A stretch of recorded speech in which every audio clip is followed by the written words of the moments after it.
Welcome. This is Raina Nice, your host of a Season of Caring podcast, where we share stories of hope for family caregivers, breaking through the busyness and loneliness of caregiving to see God even in the season of life. Today, I'm excited to introduce you to Joy Kotz. Joy's an author and speaker whose heart's desire is to help others know Jesus more. She has a passion for God's word and his people and longs to help others learn to live the abundance of eternal life now on this side of heaven. Joy writes and teaches Bible studies as well as speaks for ministry events and retreats.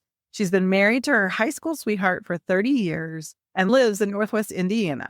She's a mama to 3 adult kids and a Mimi to 2 precious grandkids. In addition to writing, she enjoys reading, camping, and every moment with her family. Welcome, Joy. So glad to have you here today. Thank you so much. I'm glad to be here. Oh, I just have to say, those grandkids are the best, aren't they?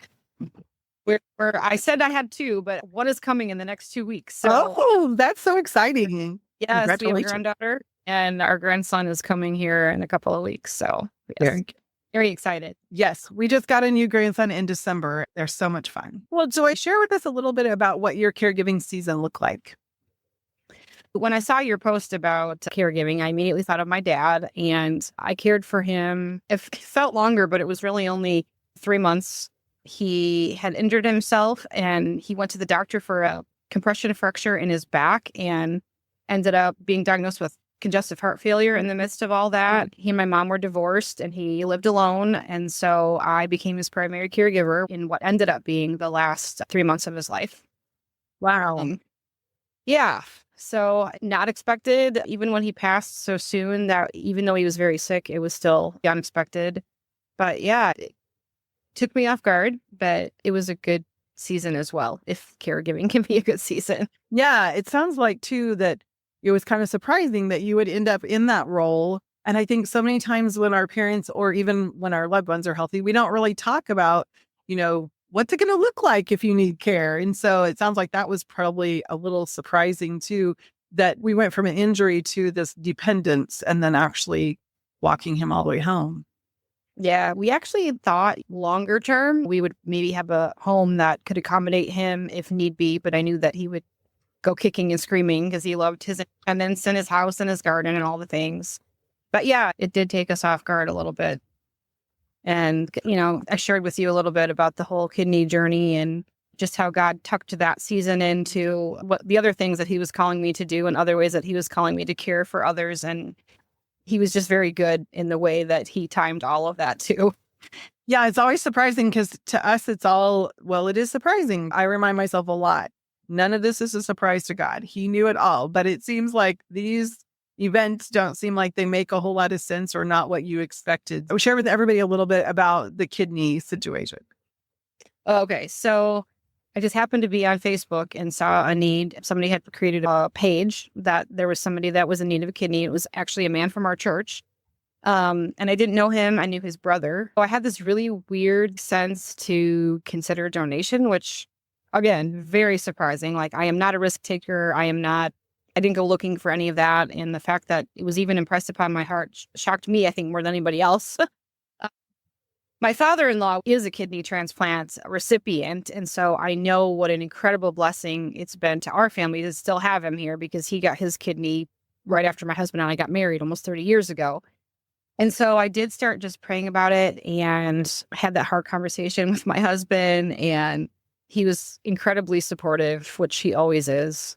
And so I kind of started, I had reached out to the family. I did the initial testing and then, wait, hurry up and wait. And then it was determined that he had built up too many antibodies and that I was not a match. Like, his body would not accept my kidney. And so over the course of those few months of all the, the praying and the testing and the waiting, then I was actually shocked at how disappointed I was that it didn't work out. And I thought, God, why would you lead me to do something so big, so radical, and then it not work out? Like, I couldn't wrap my head around it. But I mean, there's nothing I could really do but let it go, right? So I let it go. But as I went back and kind of looked through the timeline in my journal, at the time I was like, I don't think God's done with this, but I had nothing to go on, just, an inkling. And so it was just a couple months after that. I think it was March or April that I got the news I wasn't a match. And then in June, my dad was diagnosed with congestive heart failure. Had I had that surgery, I never would have been able to care for my dad. And so a good friend, I'll never forget, she said to me, Joy, you see that God did not allow you to give your kidney because he knew he was going to be asking you to give of yourself in a very different way. And so I have found in my life that when God calls me to do big, unexpected things, I'm quicker to jump on board than at times with the obedience in the normal everyday things. And it was like God saying, okay, I'm calling you to do this in obedience, to honor your dad, to care for your dad. And what I'm going to show you in this is going to prepare you. And then it was my dad passed in September. And then the following May or June, I was like just finishing up all of my responsibilities as the executor of his estate. And I came across a need for another man from our church who needed a kidney. Same process. It just didn't take me as long because I'd already prayed through it on the front end. And this time I was a match. And so that following November, I was able to donate a kidney to him, and he's doing great. And the experience has been amazing. But I look back and just see how God was protecting me and caring for me and preparing me all in these, like, in the seemingly unrelated things of life, but all part of the plan. And so it was all caregiving, but just in very different ways. Definitely. And that's so amazing. And you said it's easier to respond in the big things because you know they're big. And so you're kind of like, okay, Lord, help me say yes, because this is what I know you're calling me to. But those little things are easy to overlook. But I love how he orchestrated it all so that the big led to the seeming small initially that turned big in that whole process of losing your dad and then having to deal with the estate and all of those things, which is another thing to talk about, right? And then to be able to walk into that need for this other gentleman. I mean, it's just amazing how God orchestrates it all. And I'm amazed over and over again at how much I think I know and how little I really do. Yeah, absolutely. But it's so cool to look back and be like, oh, yeah. I mean, you were like right there all along. It was nothing, like you said, nothing is a surprise to you, God. Yeah. You've got this and you know exactly what you're doing. Like, why do I doubt? And he also knows kind of how to get us there. I mean, he knew that if we just said, you're going to do this, we'd be like, oh, no, I'm not. It's that whole process of getting us to the yes that we know we need to have. But it's never a straight path for sure. So, well, share with us a favorite caregiving story or time with your dad as you were caring for him. Oh, goodness. I think overall, just the fact that he and I were able to have one-on-one time that we had never had before. He was emotionally distant when I was growing up. There was a lot of history from his family of origin that contributed to that, but we weren't close then. My parents divorced when I was 25 and pregnant with my daughter. So it was after their divorce that I actually got to know my dad in a different way and in a way that I probably never would have had he and my mom stayed married, which was a weird blessing in the midst of all that.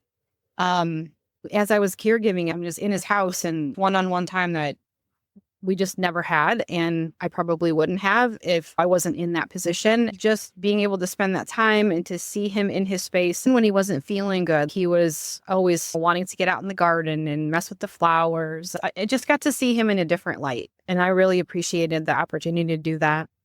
A specific memory that I wouldn't necessarily call my favorite, but as I keep thinking about this question, it stands out to me is when he was in the hospital, that they were doing all the caretaking there and the sponge baths and whatever. And he always wore these dark, black knee socks. Yeah. They pulled his knee socks off and he had like this really nasty thing on his toenail. Like it was super long and infected. And so they took care of that. But then when they got him home, like he still had to keep, dealing with it. And so I just remember there was one day that I literally just washed his feet. And it wasn't fun, but it was memorable in my mind because it was such a humbling moment for me. And I think for him, to sit in the chair and just let me wash his feet and rub lotion on his feet and I don't know why that just Right. necessarily was very impactful for me, and just the opportunity to just serve like Jesus in that moment. Yeah. It's such an amazing, it puts a whole different level of understanding of what Jesus did. And here, Mm. we are here in Lent anyway. And so just bringing that to life at a level that you hadn't experienced before, of just really serving to that point and knowing, he calls us to that. That's what we're supposed to do to that point. And it's not something that we think we should, right? Yeah. It's challenging. So it's a beautiful picture, but I think, and like you said, on his part, just being humble to a point of having to allow someone else to take care of a need like that. That's part of what walking them all the way home is to me, is just being so aware of how great their need is, that they're at this dependent level that they haven't been in since they were an infant, are being so dependent on other people. And I think that's what's so beautiful and so important about caregiving, is having the heart to be able to step into those moments and honor them by caring for them in a way that keeps their dignity and honors them. So what would be something that surprised you about caregiving, other than that you had to do it? Well, to be honest, when this first all came about, I was angry Mm. because in my mind, it was another layer of grief over my parents' divorce, because I thought I shouldn't have to do this. I have kids at home. I have my own responsibilities. Like, my mom should be doing this. Mm. But this wasn't the reality, And so I didn't really have a choice, but I also probably wouldn't have wanted it to be another, I don't know. It's just kind of a weird thing. I was surprised by how much I ended up treasuring it, because I stepped into it like, I don't want to do this and I shouldn't have to do this. And then it was like, thank you, Lord, I get to do this. Mm-hmm. He grew up in an alcoholic home.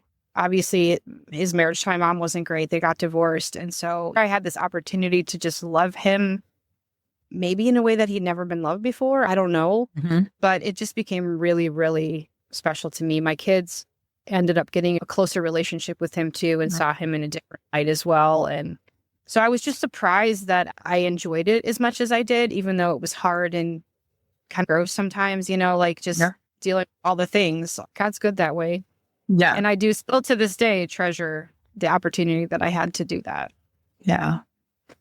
I love that. Thank you for sharing that. I think it is one of those things that's what's so beautiful about it, is how it just changes things. No matter what your childhood was, or no matter what your relationship with your parent was, I think it is interesting how when they become so dependent on us, how we see them differently, how we get that time that we would never have had. I remember my sister had my niece, and she and her husband invited my dad and I to go on vacation.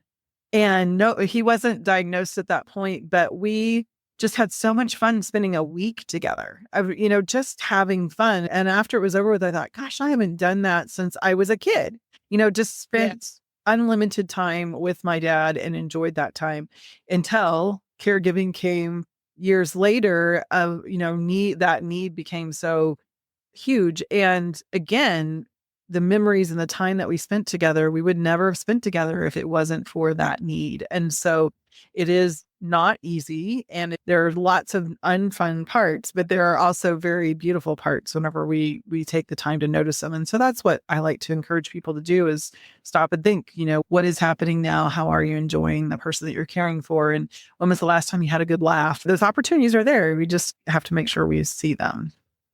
Yeah. And God was good like you said, he died somewhat unexpectedly over the holiday weekend. But prior to that Thursday before he passed, we all got together to go out for I have twin boys, and we went to dinner for their 16th birthday. Oh, fun. And so we got to celebrate their 16th birthday. And it was the first time that my dad got to meet my daughter's then boyfriend, who is now her husband. And so, he just wanted to make sure like he's a good one, right? So just the fact that he got to meet Colin and we got to celebrate the boy's birthday, and then he passed just a few days later. It was really tender and really special. I was really glad that we all got to experience that together.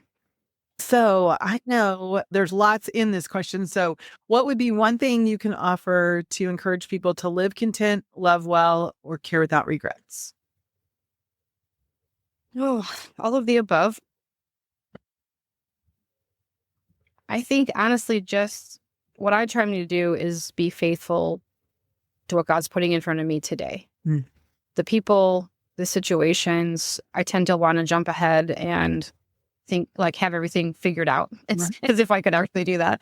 But instead to just be faithful to what he's putting in front of me today so that I'm not missing those opportunities, that at the end of the day, I have no regrets with how I cared for people, um, how I used the opportunities that God gave me. Obviously, I don't do this perfectly, but the no regrets has been a motto for a good portion of my adult life. I want to get to the end of my life and know that I lived it to the fullest and that I don't have regrets.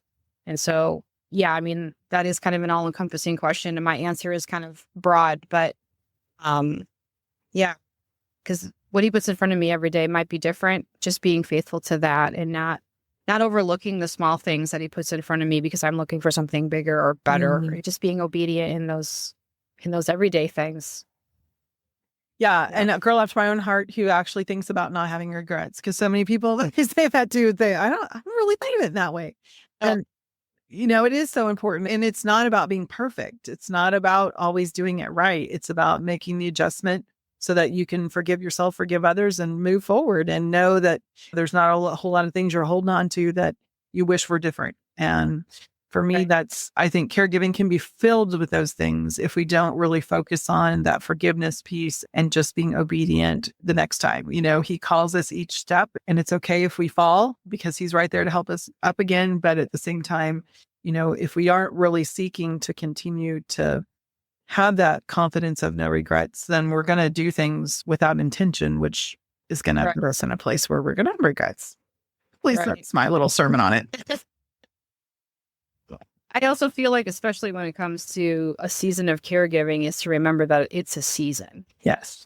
And like mine was short. I know yours was a lot longer. Yeah. But it is a season. And I think it helps to put that in perspective. Like, this isn't going to be the reality forever.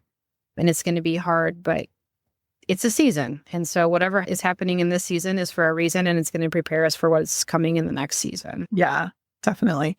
And that's what in your story of talking about being prepared to give your kidney and then not, is like those were little pieces of the seasons that kind of came together for this season that you've experienced with your dad. And then who knows what season's coming later of caregiving, but it's one of those things that it does help. I think one of the hardest things about seasons is that we on a calendar have a date that we know it's going to be over. And when we're caregiving, we don't have any idea. But those of you that live in the United States, we have seasons that don't really care. The weather's not paying attention. We were just talking about how crazy the weather's been, 80 one day and 30 the next. So, Right. there's Get them all in one day.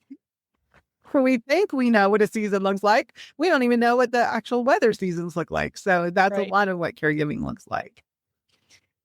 So our last question is, what would be one thing that you'd like to share with other caregivers, maybe in the beginning of the caregiving season or in the middle, that just encouragement for them?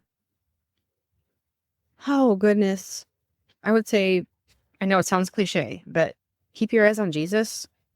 If he's called you into this, there's reason for it and there's purpose in it. So if you're looking beyond the circumstances in front of you and looking to him to give you wisdom and strength, you can't do caregiving without the strength of the Lord. That's for sure.